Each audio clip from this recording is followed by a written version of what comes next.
Hey, it's Rosemary here. Okay, yes, of course you can quit. Of course you can call it all a lost cause. Of course you can settle into your boring old existence, doing things that you don't want to do forever, living beneath your potential and living with dissatisfaction that arises from, living like a norm when you are not one. Of course you can run into the night scared to death and wondering why you ever thought you could live out your dreams, build out a business that gives you freedom. Of course you can do that if that is what you want, okay? And then you will get the certainty that you crave, the certainty of never ever getting to live the life you imagine could be yours. So yes, quit if you want to. Give up now while you're still slightly ahead and you've not gone all in. Yes, honey, this would be the best moment to return to life as you knew it. Or maybe, just maybe, the big idea is worth the pain, the fire, the struggle to get there. Maybe you consider the idea of impacting a lot of people worth this current journey. Maybe instead of looking for an out, you could just focus solely on what you want out of life and do whatever it takes to get it. Yes, you'll feel slightly deluded and crazy and wonder if you're kind of off your rocker at times. But is the big vision worth it or not? You are called as leader and you could impact a whole lot of people if you would just get past this phase. Do you think it's easy to be leader? Do you think it's easy to be deliberate millionaire? The foundational principles are certainly simple. You communicate with your people, you grow that contact list, you constantly follow up and make offers. Simple stuff. Anyone can do it, but only the really strong can do it long enough to actually get the real results. Are you one of the strong? Or would you rather settle for the easy, broad path? As an avid reader of the Bible, I see story after story of leaders of old going through the fire, sometimes literally, okay? And I wonder if they thought of quitting too. Joseph, sold into slavery by the ones who were supposed to love him. He finally starts to make a name for himself and then gets in trouble for sticking to his principles, and then he gets thrown into jail. He keeps helping people with his gifts and talents and probably feeling more than a little hopeless, but compelled to stick to his foundations anyway. Until finally he's noticed and becomes the leader he was always born to be. He could have quit at any point. Would you have? Would you have compromised yourself to stay safe? To stay out of prison? Would you have made yourself smaller to fit in and make people like you more?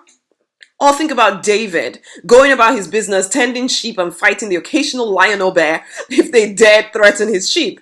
And then he gets called to step forward and be leader. He sees his people cowering before the enemy, and he would have just joined them. He could have just joined them and been all scared and thinking that he should settle for captivity. After all, the more experienced soldiers also had God on their side, but they seemed content to not really recognize that and just settle for defeat.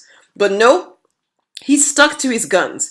He didn't try to be something he wasn't, okay? So he didn't put on the armor that somebody else was trying to give him to put on. No, he fought down the giant Goliath as himself with his own strengths, okay? And surely, now that he's done that and won the accolades of everyone, everything should now go his way, right? He'd won, everybody should love him forever. But no, now the very king that he tried to protect was trying to kill him. Seriously? Does he then quit and go home? No, he sees the vision and refuses to compromise himself by hurting the current king. He just goes off and carries on doing what he is created to do until everyone finally recognizes what he was doing in private and makes him their king in public. If I spent a day with you in private, would you be living the life of a deliberate millionaire, or would you just be a norm? Do you really believe you are called and chosen to make a difference, or do you only believe it on the good days when no one is demanding anything of you? I could tell you story upon story of leaders who won their race and those that, didn't. And the only difference between those people is that one group quit before they came into the fullness of the promise, and the others stayed on the path. Which one will you be? Will you build a business that changes lives and creates lots of wealth for you and yours? Will you write the songs, the books that will entertain, inspire, educate many, and again create lots of wealth for you and yours? Will you start the ministry that could cause many to be healed and set free and also create wealth for you and yours? And can I tell you that if you limit the wealth that you allow yourself to create because of your crazy ideas about what you're allowed to do, then you will also put a stop to the number of people you are able to impact.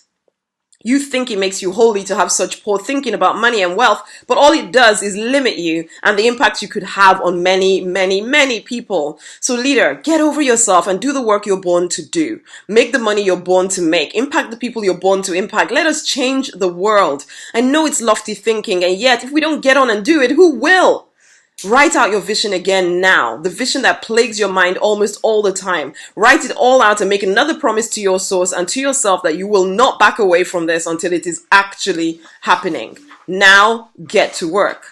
Surround yourself with fellow champions and learn the foundational principles of business, because everything you do involves selling something. So don't deceive yourself into thinking there's some special pass for you because you're connected to source or connected to your higher power. You even have to sell the free stuff. So don't believe any weird belief that stops you getting on with it. Learn the foundational principles and get to work making your dream a reality. It is time to step up and claim the vision in its fullness, not some settled for version. It's time to fight for, to deliberately design the life you're born to live. And if you're serious about putting a solid impact and income plan together, one that will result in you actually realizing the vision in your head and heart and seeing it come to pass on the planet, then work with me for one day in May at the DM Live event. Okay, that's rosemarynoninight.com/DM Live. It's happening in Orlando, Florida and Dudley, UK, where I'll help you create your own step-by-step plan for more impact, more wealth in your own online business, promoting your books, your music, your products, your services, your ministry, okay? You will walk out of that room knowing exactly what you need to do each day to get results, and you'll be motivated to get it done. Enough of the overwhelm and lack of clarity. The DM Live event will dispel the doubts, the fears, and help you see exactly what it takes to create your vision. Find out more, book a seat at rosemarynoninight.com/DM Live. And if for whatever reason you can't make it to either of those places, then start today in the Deliberate Millionaire Fast Track Business Mastermind group, where the mastermind, come and join us in the mastermind, and we'll support you in putting solid plans in place to get results as you promote your stuff. Find out more about that at rosemarynoninight.com/DM Fast Track. It is time to fight for, to deliberately design the life you're born to live. You ready? Okay then, bye.